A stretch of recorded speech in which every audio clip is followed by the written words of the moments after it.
আজকে দুপুরে লাঞ্চে ফ্যাকসা ভুনা করেছিলাম গরুর, আর বাবাকে বলেছিলাম যে অনেক দিন ধরে ফ্যাকসা খেতে মন গেছে বাবা। তো বাবাকে আগের দিন বলেছি আর পরের দিন সকালে দেখছি রেডি। আর এভাবে যদি ফ্যাকসা ভুনা করি অনেক কিন্তু মজার হয়, তার জন্য আপনাদের সাথে শেয়ার করতে চলে আসলাম। এভাবে যদি ফ্যাকসা ভুনা করেন তাহলে একদম মনে হবে গরুর কালা ভুনাই খাচ্ছেন। আর এইভাবে ভুনা করলে আমি এক প্লেটের জায়গায় 2 প্লেট খেয়ে ফেলি, এতটাই মজার হয়। তো বেশি বকবক না করে চলুন কি করে রান্না করলাম দেখা যাক। আসসালামু আলাইকুম, সবাই কেমন আছেন? আলহামদুলিল্লাহ, আমিও আপনাদের সবার দয়ে অনেক ভালো আছি। তো সকালবেলা আমার বাবা ফ্যাকসা নিয়ে এসেছে, একদম ফ্রেশ ফ্রেশ ফ্যাকসা। সেগুলোকে 3-4 টুকরা করে গরম পানিতে সিদ্ধ দিয়ে দিয়েছিল ভাবি। আর ফ্যাকসা কিন্তু সিদ্ধ করে কাটতে হয়, আগে কিন্তু কাটা যায় না। আপনারা সবাই জানেন হয়তো ফ্যাকসা কলিজা গরুর সিদ্ধ করে কাটতে হয়, তার জন্য ভাবি সিদ্ধ করে নিয়ে আসলো, এবার কাটবে। আর ওটা দেখলেন ওটা রগ, আর ফার্স্টে যে কাটলো ওটা চর্বি, সেগুলো সিদ্ধ দেওয়া লাগে না। এবার ভাবি সিদ্ধ করার পর ফ্যাকসাগুলোকে কেটে নিচ্ছে। আপনারা যতটুকু সাইজের কাটবেন ততটুকু আপনারা বুঝে কাটবেন। আমি এই সাইজের কেটেছি, একদম ছোট না একদম বড় না, বেশি বড় করা যাবে না, না হলে আবার মশলা ঢুকবে না। মিডিয়াম সাইজ রেখেছি, আর বেশি ছোট করলে আবার কিন্তু ফ্যাকসা জাল দিয়ে যখন রান্না করব না তখন একদম ছোট ছোট হয়ে যায়, তার জন্য মিডিয়াম সাইজ রেখেছি। ফার্স্টে আমি একটা কড়াই বসাই দিয়েছি, ফ্যাকসাটা ভুনা করবো তাই। তারপর তেল দিয়ে নিয়েছি, তারপর পেঁয়াজ কুচি, কাঁচামরিচ কুচি, তেজপাতা, দারচিনি, লং, এলাচ, শুকনা মরিচ কুচি দিয়ে সুন্দর করে ভেজে নিয়েছি একদম লাল লাল করে।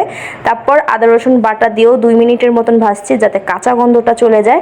যতক্ষণ না সুন্দর একটা অ্যারোমা বার হয়েছে ততক্ষণ ভেজেছি। তারপর দিয়ে দিলাম হলুদের গুঁড়া, মরিচের গুঁড়া।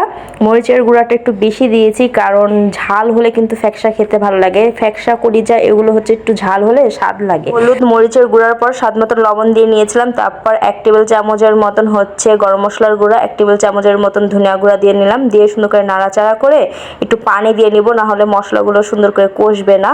তো একটু পানি দিয়ে নিলাম, দিয়ে এটাকে এখন সুন্দর করে কষাবো যতক্ষণ না তেল ফুটে ওঠে, ততক্ষণের মতন কষাবো। দেখতে পাচ্ছেন কালারটা কত সুন্দর হয়ে গেছে, একদম কালচে হয়ে গেছে আর নিচে লেগে যাচ্ছে, আর উপর দিয়ে তেল ফুটে গেছে, মানে মশলা একদম কষানো হয়ে গেছে। আর এত সুন্দর একটা সেন্ট বার হয়েছিল। এবার আমার যে ফ্যাকসা কেটে রেখেছিলাম সেগুলো দিয়ে নিলাম, দিয়ে এটাকে সুন্দর করে নাড়িয়ে চাড়িয়ে মশলার সাথে মাখো মাখো করে ফেলবো। 2 মিনিট বা 5 মিনিটের মতন আমি কষিয়েছি। তারপর আমি একটা প্রেসারে দিয়ে দিব সিটি তোলার জন্য, কারণ ফ্যাকসা কিন্তু অনেকটা সময় লাগে, প্রায় 1 ঘন্টাও লেগে যায়।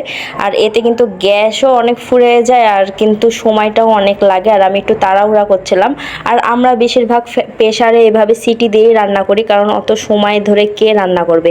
আর এতে অনেকটা নরমও হয়, না হলে কিন্তু শক্ত শক্ত খেতে কোনো কিছুই ভালো লাগে না। তো আমি 5 মিনিটের মতন ভাজা ভাজা করে কষে নিয়ে প্রেসারে দিয়ে নিলাম, আর একটু পানি দিয়ে এখন আটকে বসিয়ে দিব সিটি তোলার জন্য। আমি 5 থেকে 6টার মতন সিটি তুলেছি। যখন 5 থেকে 6টা সিটি তোলা হয়ে গেছে সেই পর্যায়ে আমি নামিয়ে নিয়েছি। দেখতেই পাচ্ছেন কতটা ছোট হয়ে গেছে, মানে সিটি তুলে সিদ্ধ করে নিয়েছি, তো এখন অনেকটা ছোট হয়ে গেছে আর অনেকটা সফট হয়ে গেছে। এখন আমি শুধু কড়াইতে দিয়ে ভাজবো। ফ্যাকসায় কিন্তু ঝোল খায় না, এগুলো ভাজা ভাজাই ভালো লাগে। তো আমি কিছু আলুও কেটে রেখেছিলাম, এখন এর ভিতর আলুগুলো দিয়ে নেব, দিয়ে সুন্দর করে এখন কষাবো। আর আলুগুলোর সাইজ একটু আমি ফ্যাকসার মতনই বড় রেখেছি, বেশি ছোট হলে কিন্তু গলে যাবে আর আলুটা পাওয়া যাবে না, তার জন্য একটু বড় সাইজেরই রেখেছি।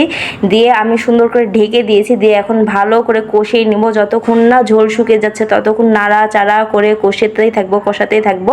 আর যেহেতু ফ্যাকসা সিদ্ধ করা তার জন্য অত সমস্যা নাই, আলুটাও সিদ্ধ হয়ে যাবে কষাতে কষাতে।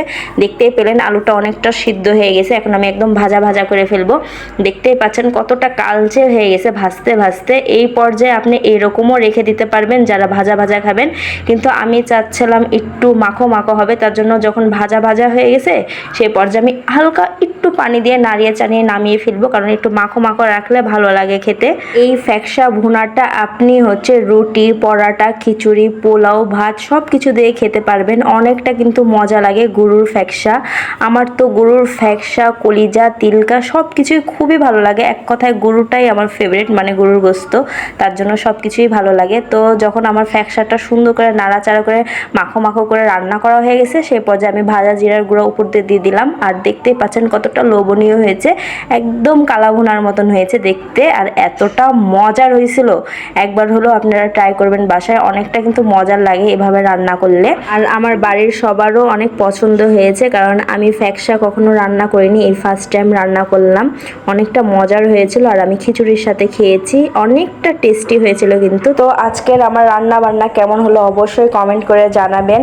আর আমার ভিডিওটা ভালো লাগলে লাইক ফলো শেয়ার করে দিবেন একটু বেশি করে, আর আমার ইউটিউব চ্যানেলটাকেও সাবস্ক্রাইব করে দিবেন। ততক্ষণের জন্য সবাই ভালো থাকুন, সুস্থ থাকুন, দেখা হবে নেক্সট কোনো ব্লগে।